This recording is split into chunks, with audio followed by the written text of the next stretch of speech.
Sim, não está aqui com o senhor, você pode ficar tranquilo. Eu tenho um problema de audição. Então, se vocês fazem perguntas, nem sei se eu vou ouvir. E isso também é um presente do campo de concentração, essa falta de audição. Bom, não vou começar com isto, mas em determinado momento eu apanhei muito, se me permitir, assim no ouvido, pá e pá. Não tem mais nada.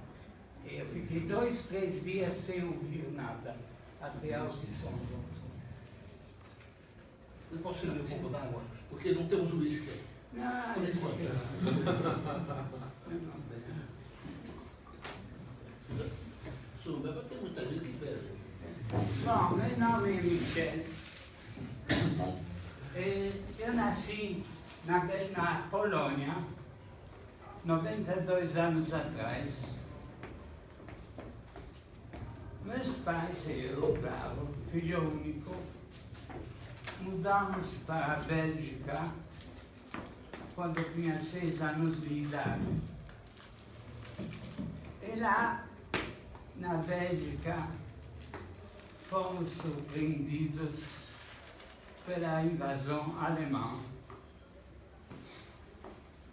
Eu estou fazendo assim uma curta biografia para vocês terem mais facilidades, eu acho, de seguir. A Alemanha entrou na Bélgica. Depois de um certo tempo, meu pai e eu, quando vimos que os alemães começavam a deportar judeus, nós fugimos e tentamos pela França, que tem 2 países, fronteira com 2 países que não estavam em guerra, que é a Espanha e a Suíça, chegar lá com a intenção de nos juntar ao exército belga que estava sendo formado na Inglaterra para o futuro desembarcamento nos países ocupados pela Alemanha.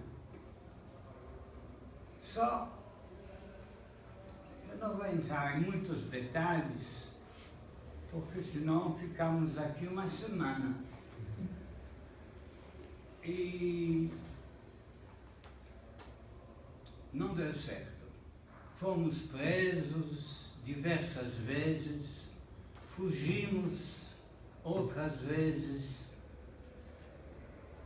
Teve ainda uma fuga quase cinematográfica, aliás 2.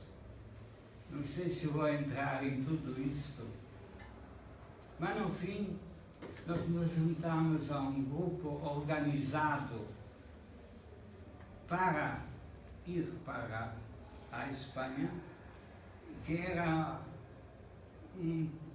não vou entrar em detalhe também. Ao final, alguém lá francês soube da existência deste grupo e fomos mais uma vez surpreendidos de madrugada por um destacamento militar alemão que nos prendeu. O chefe da organização foi fuzilado de uma maneira muito covarde. Eles mandaram ele andar e fuzilaram num pátio. E os integrantes apanhamos bastante, ninguém falou a verdade, e como eles não tinham tanto tempo, mandaram o grupo para o campo de concentração. Devo dizer que na França mesmo, nós também fomos uma das vezes que fomos presos, também fomos colocados num campo de concentração francês, de onde nós conseguimos fugir. Eu tenho que dizer também que quando começou esta odisseia, nós conseguimos documentos falsos de cidadãos belgas não judeus. E foi todas aquelas prisões na França, fui sempre com este documento, e é evidente que inúmeras vezes nós fomos interrogados para comprovar que não éramos judeus. E aí tem uma curiosidade. Nós vivíamos na Bélgica há poucos anos, 9 anos. Meu pai, eles estávamos sempre juntos, não falava. Na Bélgica se fala 2 línguas, o flamingo e o francês. O flamingo é semelhante ao alemão e o francês é igual que da França. E meu pai não falava direito nenhuma, nem a outra. Então, era meio gozado um cidadão belga que não sabe nenhuma das línguas. Então, meu pai ficou quase surdo-mudo. Então, era eu a porta-voz. Aí eu vou perguntar a vocês, como vocês provam que não são judeus? Eu sou circuncisado, tanto eu quanto meu pai. Se alguém tem uma ideia como prova que não é judeu? É, porque são todos judeus, está na cara. Ninguém? Bom, ainda bom que vocês não estavam no meu lugar, não. O senhor poderia comer um sanduíche de presunto? Mas aí eu preciso... O senhor poderia comer um sanduíche de presunto? Bom, será que funcionaria? Não, é uma ideia muito boa, mas eu vou contar um segredo que você não conta para ninguém, viu? Ninguém está ouvindo. Eu sou judeu, eu como isso.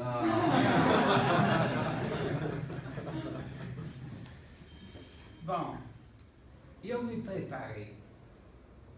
Enquanto estávamos assim passeando pela França, eu fui numa gráfica. Eu encomendei um texto escrito em flamingo, que os SS, vocês sabem quem são SS? Não, né? SS era uma tropa militar alemã. Inicialmente, antes da guerra, eles eram os guardiões de Hitler. Um exército inicialmente de elite. E eles, para se reconhecerem, tinham uma tatuagem neste lugar. E são os SS que guardavam os prisioneiros nos campos de concentração. SS são as iniciais de 2 palavras alemãs, que não vou repetir aqui, mas é um nome longo. Sonderstaffeln, isto são as 2 palavras. Bom, então, os SS nos interrogaram. E como eu provo? Eu disse, eu me preparei, fui numa gráfica, encomendei 100 folhas, onde em cima tinha, em termos arredondados, amigo da igreja da Santa, não lembro que santa. Neste meio círculo tinha uma fotografia de uma igreja. Embaixo tinha uma descrição minha, do meu pai e mais um amigo que eu fiz, onde estava o nome falso, onde estava a fotografia, onde estava uma série de carimbos e embaixo relevo, né, que nem uma linha d'água, né, que não se vê muito, tinha uma cruz. Eu arrumei uma carteira que abria assim. Então, quando tinha documento, eu abria, de um lado, carteira de identidade de belga não judeu, de outro lado, aquele papel com foto, parecia muito mais um texto que o francês não entendia, e os alemães, os SS, sim. Então, uma identificação. Mas, além disso, quando nós fomos interrogados, eu aprendi de cor uma meia dúzia de rezas cristãs conhecidas. Eu hoje não lembro mais, mas Ave Maria, etc. Então, eu respondia ao SS que me interrogava, o oficial francês, quando era na França, e como o senhor prova que não é judeu? Olha, eu rezei isto, aquilo. Então, com isso, a gente escapou muitas vezes. Mas estava fazendo um pequeno histórico, eu estou me perdendo um pouco. De lá, no fim fomos presos e, como eu disse, mandados para o campo de concentração. A viagem foi terrível. Ela levou 3 dias e 2 noites. A França foi o único país que a polícia francesa colaborava com os SS, com os alemães.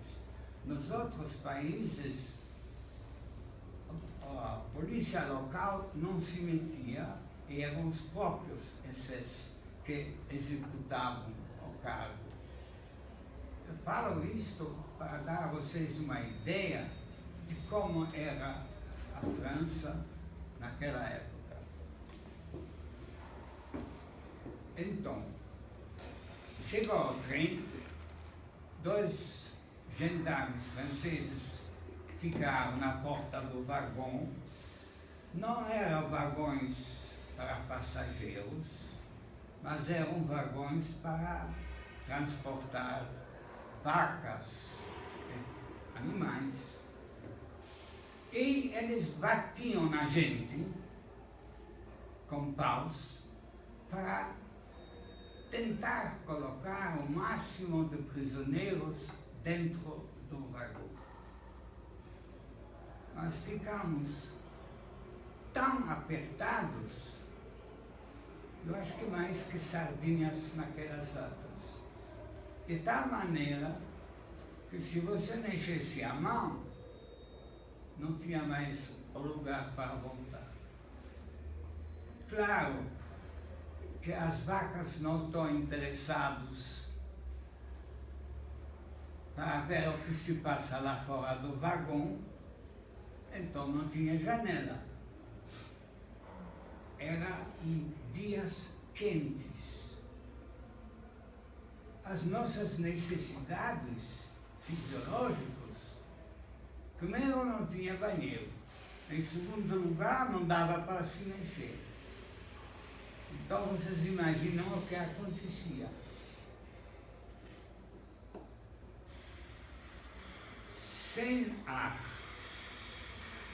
sem água, sem comida, com um teto que não parava suficientemente os raios do sol, vocês imaginam o cheiro e o calor.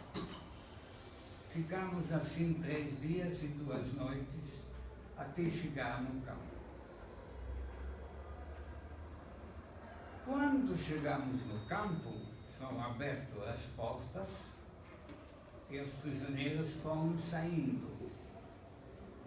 Uma média de 10 a 15 prisioneiros, quando começou a ficar mais livre o vagão, deslizaram e ficaram no chão. Por quê? Porque morreram no trajeto.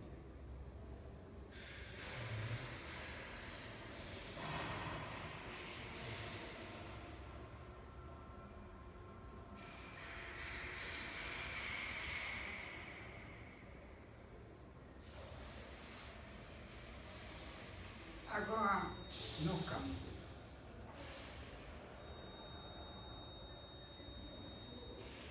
De lá, foram feitos uma fila dos passageiros, né, dos prisioneiros, e por coincidência, por acaso, nós ficamos, eu e meu pai, mais para trás. E a fila era grande, porque o trem é sempre 4, 5 mil prisioneiros. Lá na frente, a gente via de longe um grupo de alguns SS que estavam na mesa. Um deles subiu na mesa e com megafone disse o seguinte: vocês cheiram muito mal, vocês vão tomar um bom chuveiro. Para isto, todo mundo tira a sua roupa total, faz um montinho e após o chuveiro, vocês vão pegar vossas roupas de volta. Logo, nós percebemos que não era verdade, porque um pouco mais longe a gente via a mesma sequência de montinhos de roupa e uns 50 prisioneiros descosturando todas as roupas e os SS tomando conta, porque muitos prisioneiros tinham nas suas roupas escondido valores.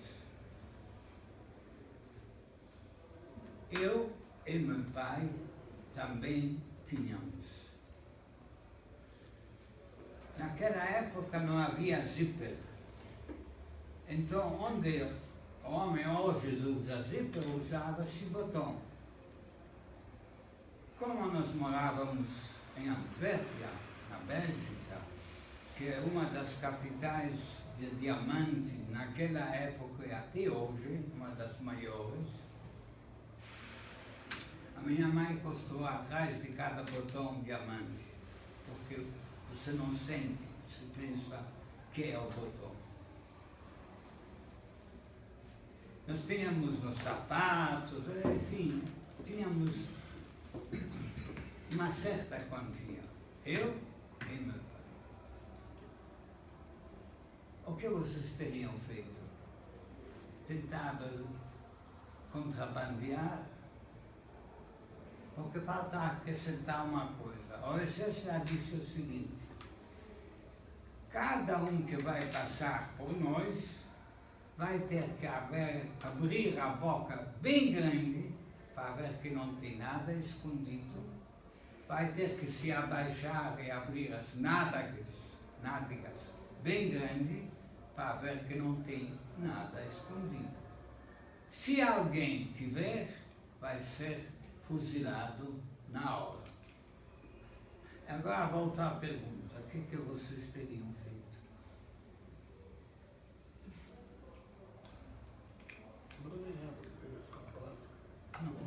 Comprado a vida através dos diamantes. Bom, não sei, esta turma não fala muito, viu? Mas escuta. Mas escuta. Não sei.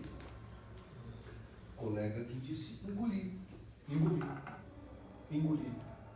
Engolir o diamante. É uma ideia Depois muito tenta boa. Depois tenta pegar. Não. Isso aconteceu depois. Exatamente. Isso aconteceu depois. Mas na hora meio difícil, Sim. porque não estava na mão, tinha que... Bom, mas você acertou. Você, meu querido, ganhar um livro de presente. Ah, eu aceito. Mas eu vou dar o livro para ela, porque foi ela que aceitou. Muito obrigado. Depois ele faz o autógrafo. Depois ele autografa. Bom, é seu, você dá... Não. É que foi ela que acertou a questão. Ele só pronunciou. Eu só roubei a resposta dela. Eu só roubei a resposta dela. Metade para um, metade para outro. Metade do livro para um, metade do livro para o outro. Não assim, assim. Ok. Metade da outra. Bom, eu não pensei um segundo. Tínhamos dólares. O que eu vou fazer com isso no campo de concentração? Eu deixei tudo. E nós fomos indo. Pá! Eu achei. Já passou um espertinho que pensou em enganar o Messias, já está fuzilado. Mais 5 minutos, pum, mais um. Uma meia dúzia. Depois não aconteceu mais. Quantos anos o senhor tinha? Quantos anos o senhor tinha? Bom, eu tinha 16, 17 anos. Nasci em 24 e isto é 41.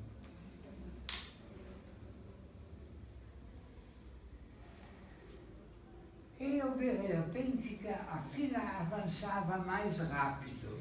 Aí eu saí da fila para ver porquê. E eu vi que só tinha um Messias que já estava meio cansado. Então ele deixava passar 2, 3, e o quarto abria a boca, etc. Chegou a nossa vez, eu passei na frente, passei sem ele me mandar abrir a boca, etc. Depois meu pai, a mesma coisa, e nós íamos em direção aos chuveiros. Aí meu pai me disse baixinho, Michel, anda devagar, porque eu escondi coisas nas nádegas. E se você anda rápido, eles vão cair. Aí eu acho que vamos chegar à vossa ideia. Só para falar sobre esta parte. No fim, nós descobrimos que havia uns 10, 12, não sei exatamente, diamantes.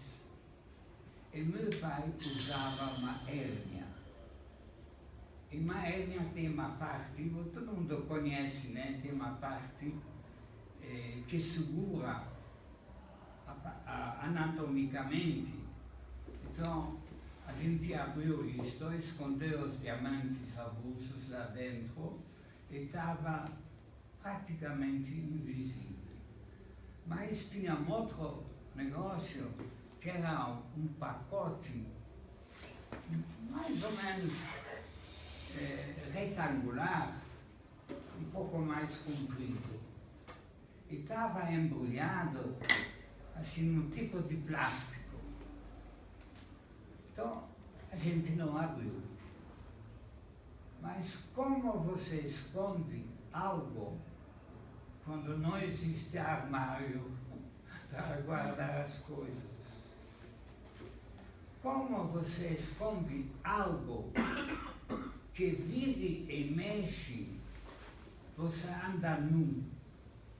Porque no campo, uma vez por semana, que a domingo não se trabalhava, todo mundo tirava a roupa, porque era cheio de percevejos e de todo tipo de bicharada, e isto era posto em tonéis onde se cozinhava, mas naquela hora não, e que chegava a 100 graus e se lavava. Então se anda nu, não tinha roupão lá. E os próprios chuveiros não são chuveiros, é uma lata, cai água, coletivo. Nós conseguimos esconder este pacote até o fim da guerra. Colocando num lugar onde a gente imaginava que ia voltar 3 dias depois. Um dia, porque no campo de concentração, 2 vezes por dia, às vezes 1 vez por dia, os exércitos contavam os prisioneiros. Então nós estávamos em filas de 5 e o exército contava. Mas tinha pequenas autoridades no campo. Que não sei se eu explico isso, o campo tinha uma dupla hierarquia. Pelos SS, que usavam o campo para distrações mórbidas. Machucar, bater, matar.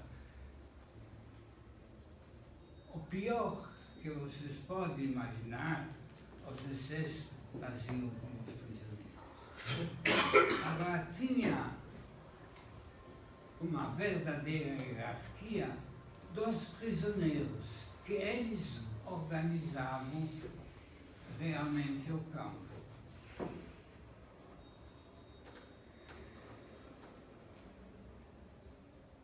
Então, estes tinham de graus altos, tinham roupas diferentes, tinham um corte de cabelo diferente, eram os proeminentes, né? E tinha outros de grau mais baixo, que também tinham certa autoridade.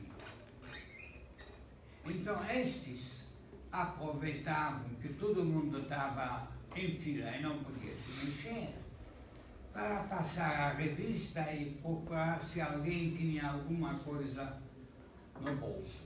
E se achava, pegava. E dentro desta situação, um belo dia, não sei bem porquê, meu pai pegou aquele pacote e pôs na boca. E um destas pequenas autoridades, ele era prático em laço. Ele olhou assim a fila e viu alguém com o rosto para fora. Não é que era por fora, era o que tinha dentro da boca.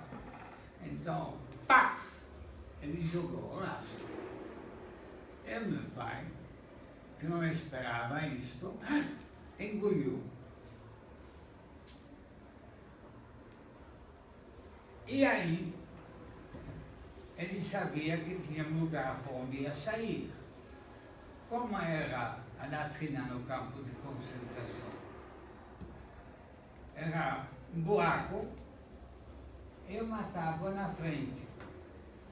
Quer dizer, você encosta as costas naquela tábua e tudo cai. Então meu pai se põe a mão lá embaixo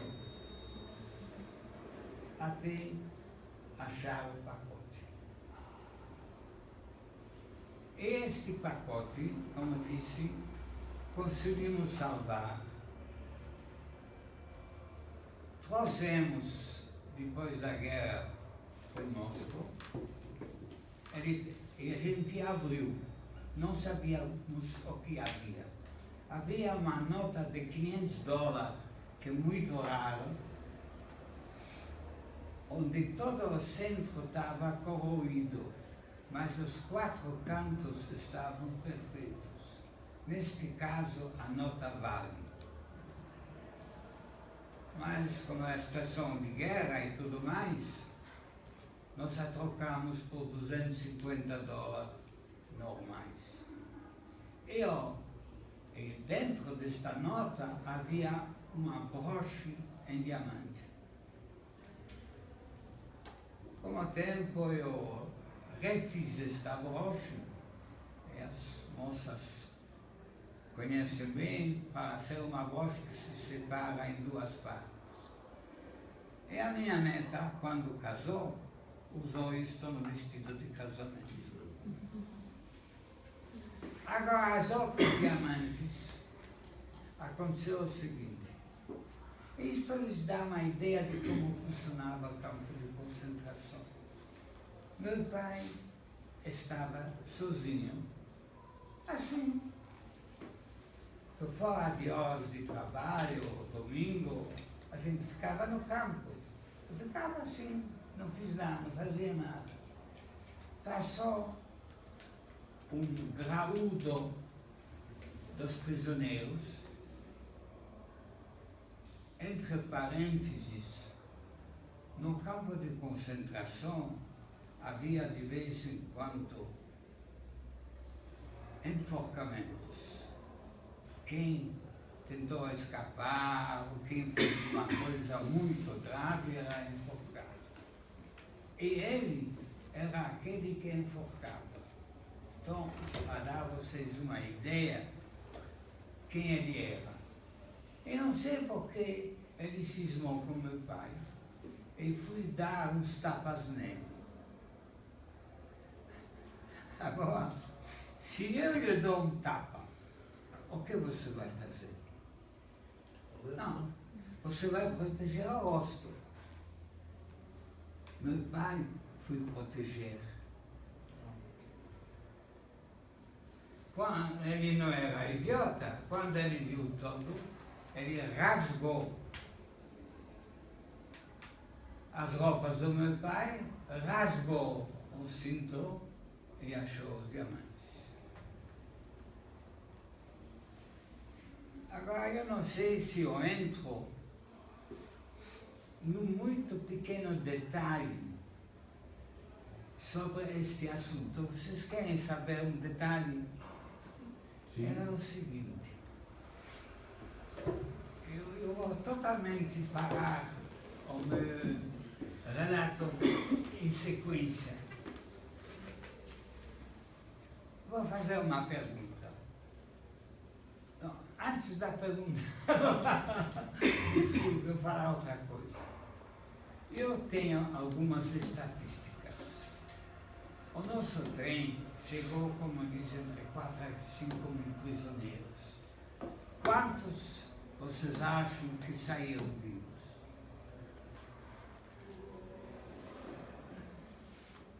No final da guerra. No final da guerra? É, no final. Qual campo? Qual era o campo de concentração? Qual é o campo de concentração? Ah, é sempre. É porque eu estou indo fora da lógica. Nós fomos no campo de Mauthausen, que está na Áustria. E naquela época, a Alemanha estava ocupada e a Áustria e a Alemanha são sempre muito juntos. E Mauthausen funcionava um pouco que nem uma multinacional. Ela tinha subcampos. E nós fomos primeiro em Mauthausen, onde nós ficamos 40 dias de quarentena, porque o exército tinha muito medo de doença contagiosa. E depois de 40 dias, entramos no próprio campo e a gente foi enviado lá, naquele subcampo, porque os alemães precisavam de mão de obra. Então, nós passamos por um subcampo, onde ficamos um tempo, depois num segundo e depois num terceiro. Mas tudo isto é Mauthausen.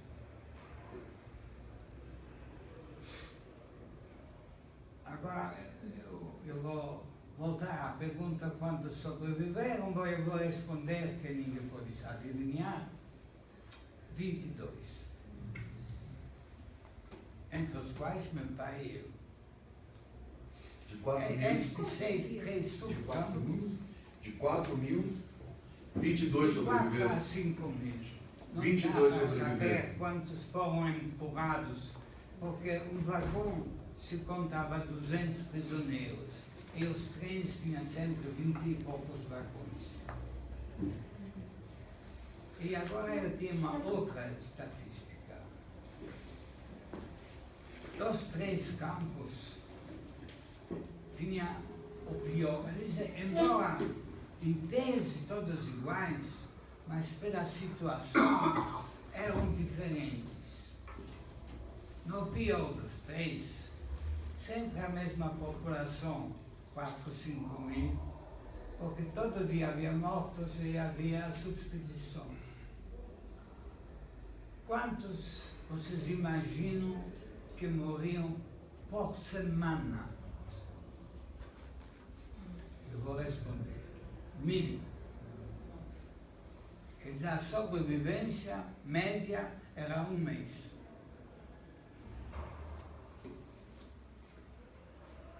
Bom, a história da diamante já contei. Agora vou dizer para vocês por que meu pai e eu sobrevivemos. É uma pergunta. Está querendo falar? Não. Por favor. Era a pergunta que eu ia. Era da pergunta dele. Sim. Como o senhor e o seu pai sobreviveram? É. E como o SS não matou seu pai quando descobriu os diamantes? Porque, né, descobriu... Por que o SS não matou o seu pai quando descobriu os diamantes? Não, não era a Foi, Messias. foi daí... Era um prisioneiro. Pai era um prisioneiro. E conforme...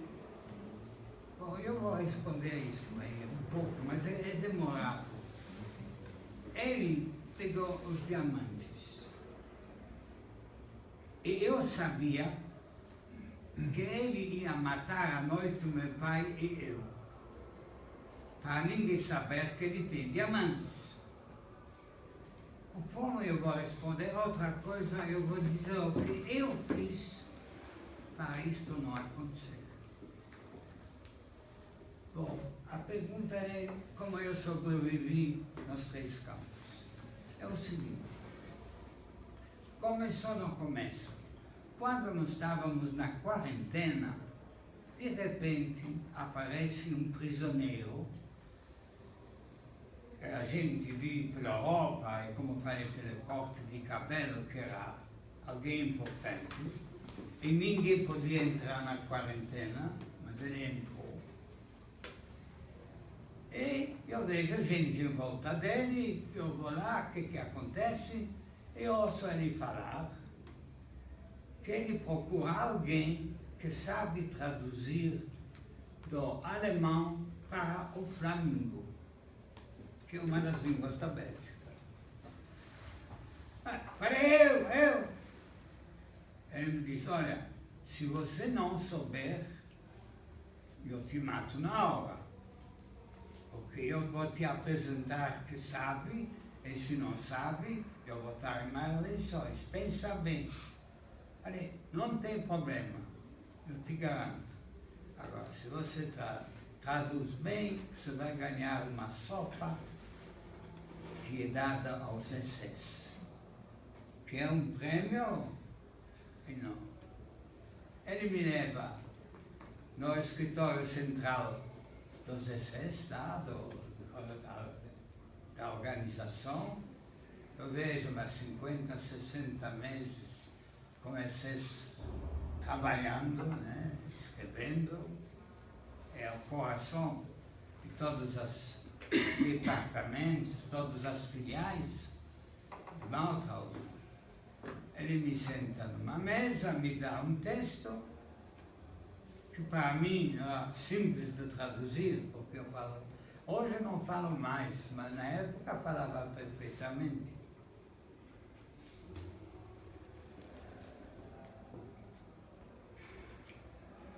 E eu ouço ao lado os gritos.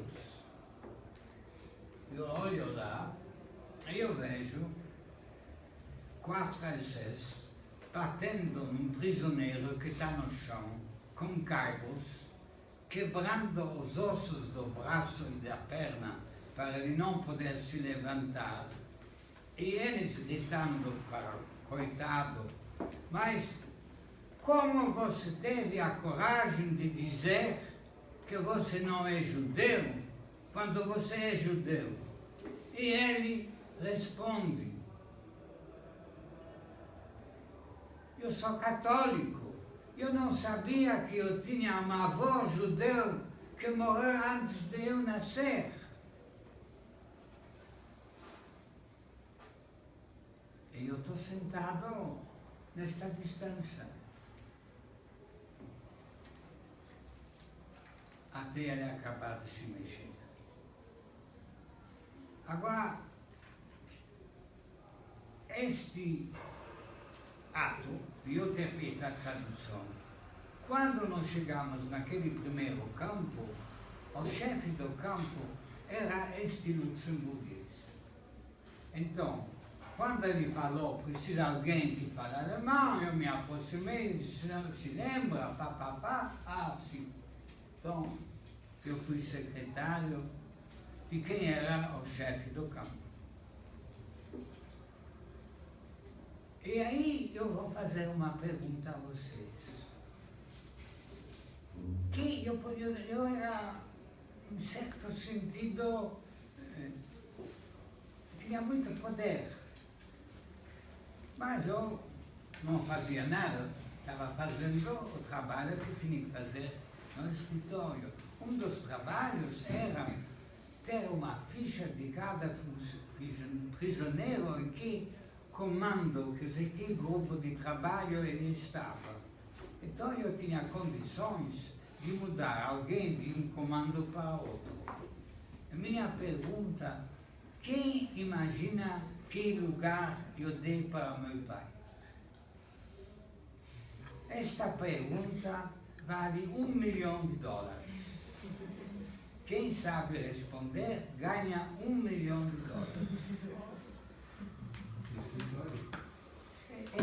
A única moça que sabe é você, só eu.